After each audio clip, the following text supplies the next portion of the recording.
Hi, welcome to the show. You're not going to want to miss today's episode. Huge topic today, talking with Jacob and Alli on the LGBT community.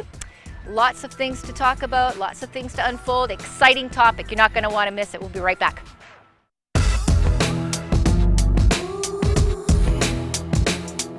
Welcome back to the show. I have two great guests, Jacob and Alli. Nice to have you on. And topic of the day today with this episode is the LGBT community. And what I want to do is, first of all, get the language out and explained, because I found out just before we started that there is a very vast language. So if you can just explain a little bit about, the community and the language in itself. And either one of you can answer. I mean, you can answer, and then I'm just going to bounce questions back and forth. So, yeah. Absolutely. If you would like to go take the lead. Yeah, sure.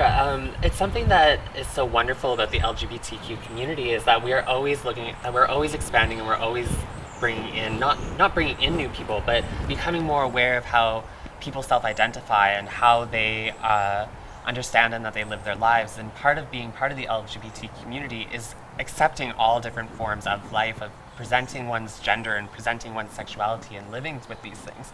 So I'm probably going to be using LGBTQ or LGBT or the queer community, which when I'm speaking of the queer community, we mean all of those who are not heterosexual, who identify as the non-norm, so that we can all fit in and without trying to be exclusionary to those who we might not be explicitly naming, but trying to also remain aware that there are so many different lives and people that we are talking about that are a part of this incredible community.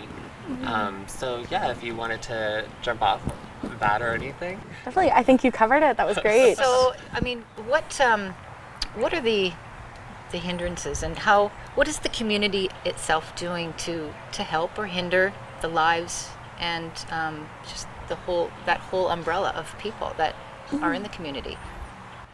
Absolutely. I think that what's really largely publicized right now is marriage equality, and I think that you can see that especially with the recent United States Supreme Court ruling, and that's largely kind of been the focus of mainstream gay rights politics. So I think that while of course marriage is an incredibly valid goal, then that's really important for a lot of members of the community. However, that's sort of publicized at the expense of other issues, and then we don't pay attention to the huge rates of homeless queer and trans youth, and all of the violence and all of the other issues that face our community. I've just learned that demographics of the youth homelessness, the homeless, it's huge. It's the largest in 40%. Yeah. In the United States, that 40% of the youth that are homeless is due to just being kicked out. Absolutely. So what is the LGBT community doing to help that? How can we correct that? It's something that it's not just a one-step fix-all type of solution. It's something that it's something that we are working towards, but it's something that's very hard, because it's how do you mobilize people around an issue of homelessness when that is something that we're able to that we literally do every day, that we'll walk by. We can walk by these individuals, and that's something we don't actually think about. So how do we make this something important for everybody?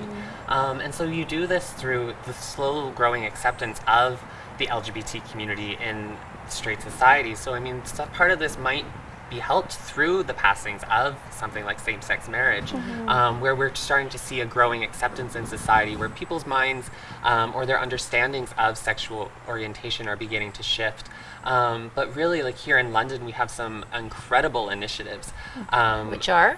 So we have a few homeless shelters that are here, but there's a lot of groups that are working with them to learn that there are specific needs that LGBTQ folk need when they find themselves without a place to spend the night. Right. That maybe going into these shelters are not always a safe environment for a trans woman, or for a gay man, or for a lesbian. It's where do you go that you can be safe? And so it's trying to find inclusive policies and implementing inclusive policies so that these people, when they access these services, they can actually do so safely without fear for their lives or for physical or verbal harassment or abuse. So how can we create the safe places for the youths that are homeless, that are going into shelters, which not necessarily are shelters that have been developed or created by the LGBT. How can we get government grants, or how can we? It takes funding to do that. I mean, there's endless homeless places for, shelters for homeless people and youths, but not necessarily going to be protecting the rights and lives of the community that you're working with. Yes, and that's one of the difficulties, is trying to secure the funding. But a huge initiative that's going on now in London, it's starting to get off the ground in London, but it is actually starting to spread throughout the United States and in Canada, is instead of actually providing homeless shelters, what we need to do, the initiative is called Housing First. That our first point of action, or our first step, needs to be finding a home for these individuals, whether they be gay, straight, or anywhere along like a the foster spectrum. home? Is that what you kind of mean? No, not even a foster home. Like actually finding them a residence, getting them an apartment, getting them a house. And it's actually been shown that providing someone with a house, paying for their rent, or paying for a house for them, actually saves taxpayers money, because it costs less money to provide constant nightly care and meals for them, where then once you have a home or somewhere that you can feel safe in, you're able to actually go back to school, you're able to look for a job, you're actually able to find ways to learn then to support yourself, to find ways to support yourself on a daily basis, opposed to trying to focus all your energy every day on basic survival. Yeah, so you can create a healthy, independent life in that whole, and embrace independence that way. Yes. Absolutely. Yeah, that's great. So the generations are getting older, the baby boomers, everybody's getting to an age, and the more that happens, and the more that the population gets older, what is the percentage of the LGBT senior people that are more in their senior years, and what kind of challenges do they face? What kind of struggles are they going to be meeting as they get older with moving in? This one's again is, I guess, kind of in my area, so I guess I'll tackle some of this.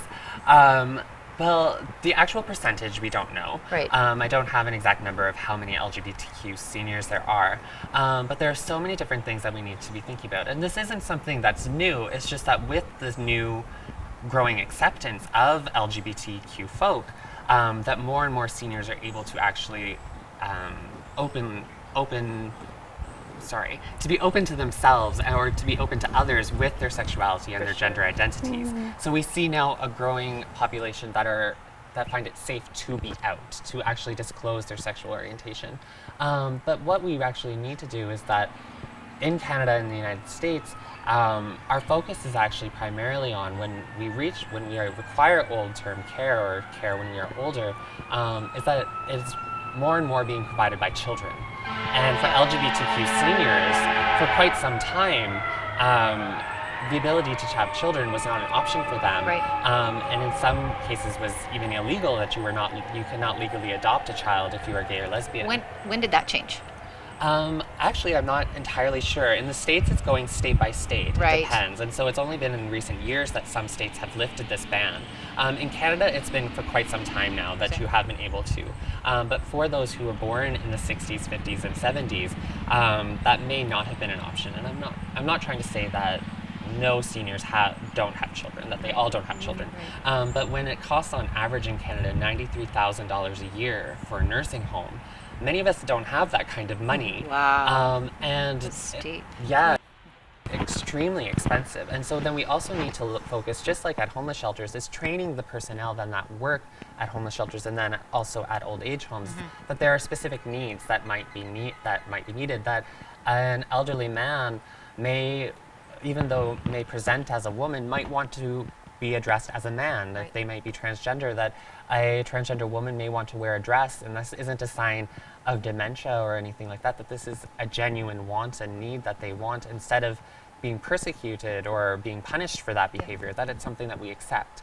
So it's something like that. And another growing need is that many of our seniors, or those reaching elderly years, that they've survived through the AIDS epidemic of the 80s and the 90s. And so many may be living with HIV or AIDS, And so that also then realizing that we have a new population, an old population, that we need to focus on those specific needs of their gender expression, their sexual orientation, but also now possibly new illnesses within a new section of the population. Do you think it's equally difficult, I guess, through just the whole evolution with you consider yourself in a woman's body and you consider yourself in a man's body?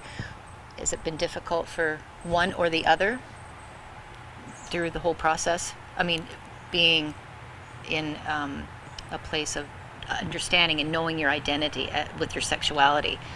Do you think it's been more difficult for men or more difficult for women? I guess that would be very difficult to say. Absolutely. Maybe you want to speak a bit to this. Yeah, I think that would be incredibly difficult. I think to say who would have it harder per se. Well, in the history, I mean, I know that. Well, in the history of it, I guess you could say that male homosexuals may have been more openly persecuted, right. Because sodomy and anti-gay laws tend to focus on men. Right. When we look in the court records, it's men that were persecuted and brought before the law, mostly because we have records where a judge, when a case of two lesbians was brought forward, the judge was like, this can't happen, there's no man here, there's no penis, so how could they possibly have sex? Yep. But then lesbian women are persecuted in a very different way, and especially through history, where they are forced then into a straight marriage, into having children that they may not want through rape or marital rape. Jacob, Sorry. we're going to continue. That's a real delicate, that's a long topic, and there's much more to say, and we're going to get right back to some more questions on the next half hour. We take a break, Great. Okay, and then we'll be right back. Thank We'll be you. right back.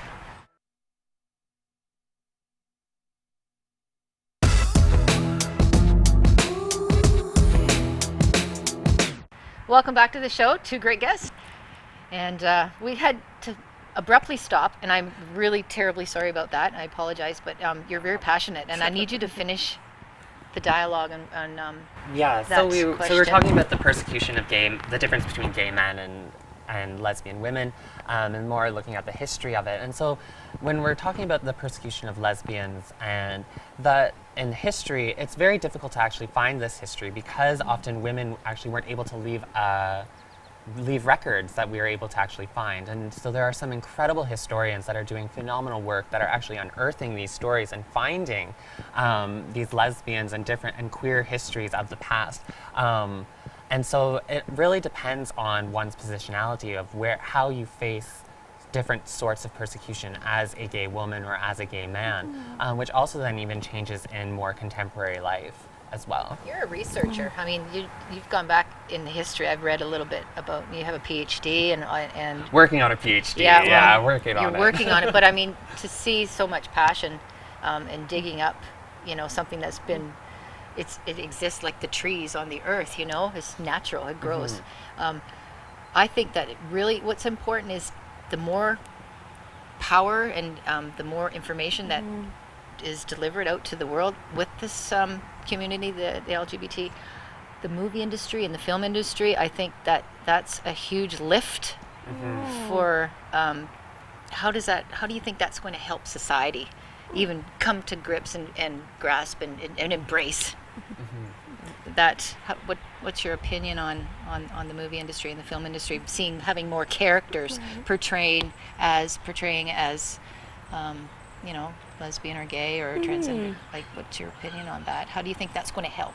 So I would say that it would probably help in two primary ways. I think that first, ultimately, it just helps to make queer identities more normal for the heterosexual community, because it shows queer folk in hopefully what would be like quote unquote normal situations.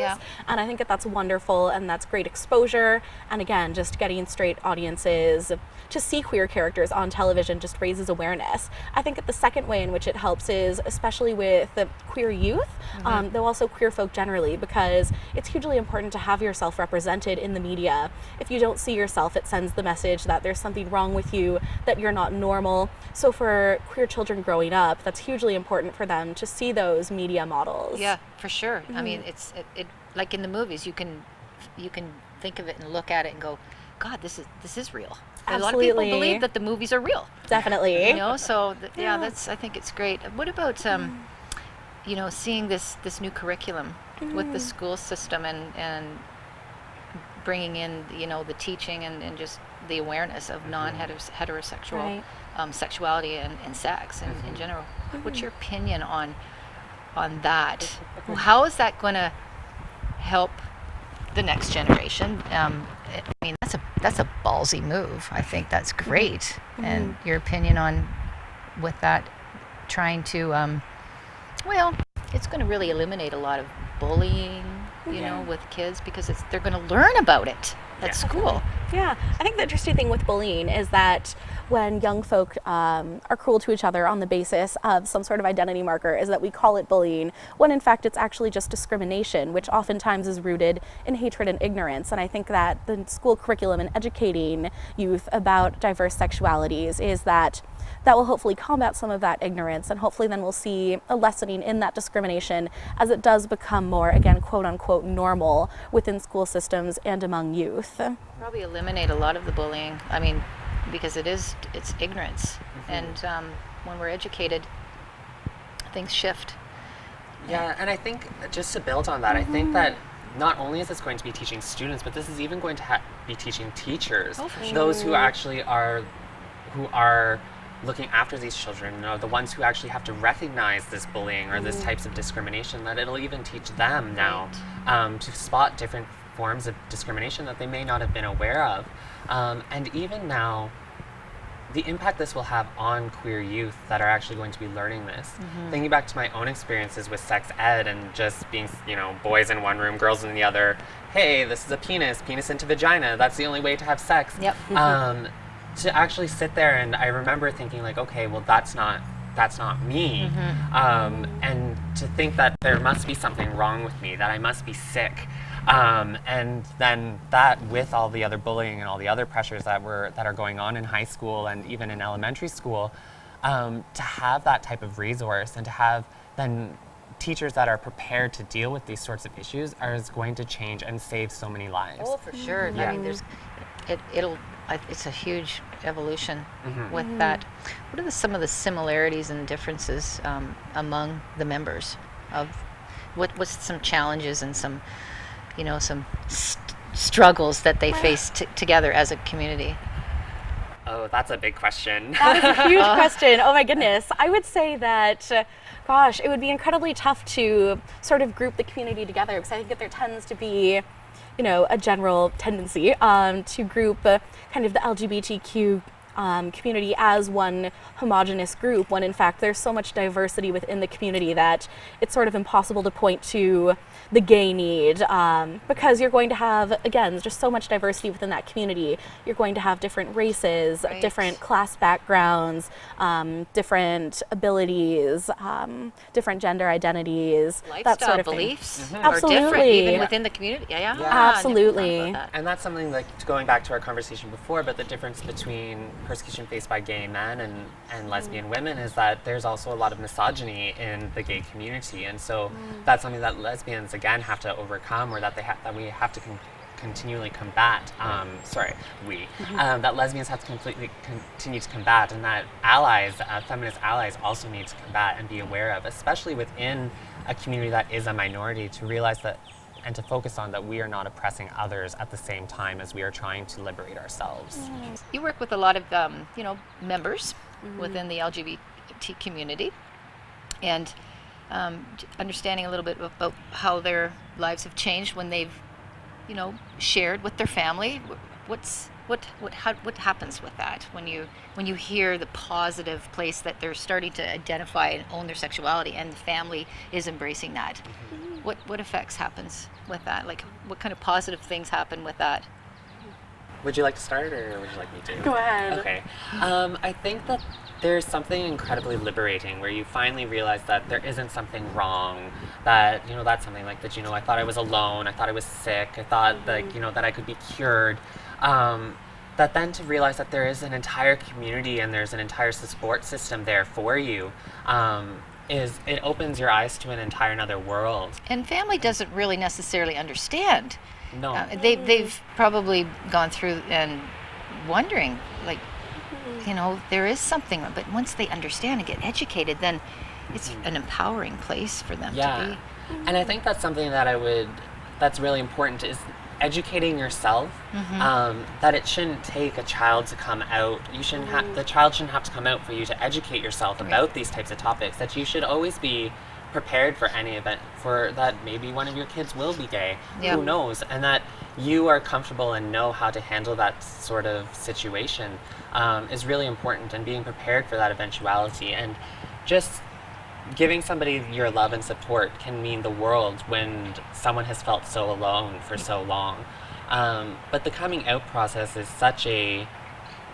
it's a never-ending process as well. Right. And that's probably one of the really interesting things about the LGBT community, is that you can come out as gay, but then you realize that there's this whole other world, and then you can continue to learn, and you meet more and more people, and you're continually experimenting and learning who you are throughout your entire life. And that this is just one more door that leads you to knowing who you are and like being comfortable with yourself. A strong connection with an army of energy that you need to sustain yourself as that entity. And with family, I think it's important. I mean, that's when you're losing that and you're alone because they don't understand. That's why I think it's important to have this all in the school system, because the parents and family, it's hard to talk about that, and it's hard to. They're not educated to know what this is all about. And we've got some teachers and educators that are going to educate the youth. I think that's fantastic. Totally, and family can be so important, and it can be critical, because again, you see the numbers of homeless queer and trans youth. That shocks me, hey? Absolutely. Alli? Like, it's sad. It's tragic. Yeah. And I think that's something that this new sex ed curriculum is actually going to help do, is that it's not going to be an overnight change, that this will take years and years. But that this will now even force parents to have those difficult conversations, or to be ready for those types of conversations when their kids come home from the sex ed class. And actually, this may help foster even a more sex positive and sexually inclusive society, where we all now need to become more comfortable talking about this, especially now that we're going to be learning it or teaching this to children in a school from a young age. I can't wait to see the curriculum. I can't wait to see the homework or the assignments and the workshop and the worksheets. And I mean, I'd like to see who's behind changing all that. What kind of people, professors or educators, do they have to actually dissect what's old and bringing in the new? It's putting all that together. Do you know?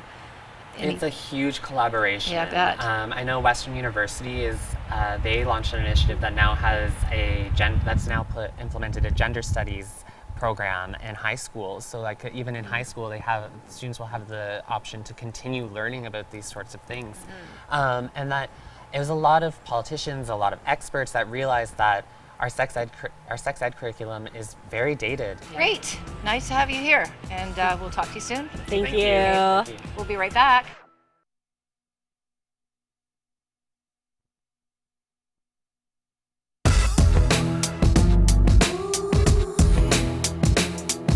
Thanks for watching the show today. It was great having Alli and Jacob on. And if you have any further questions on this topic, you can email me directly at sexwithdrzen@gmail.com. Thanks for watching. We'll see you soon.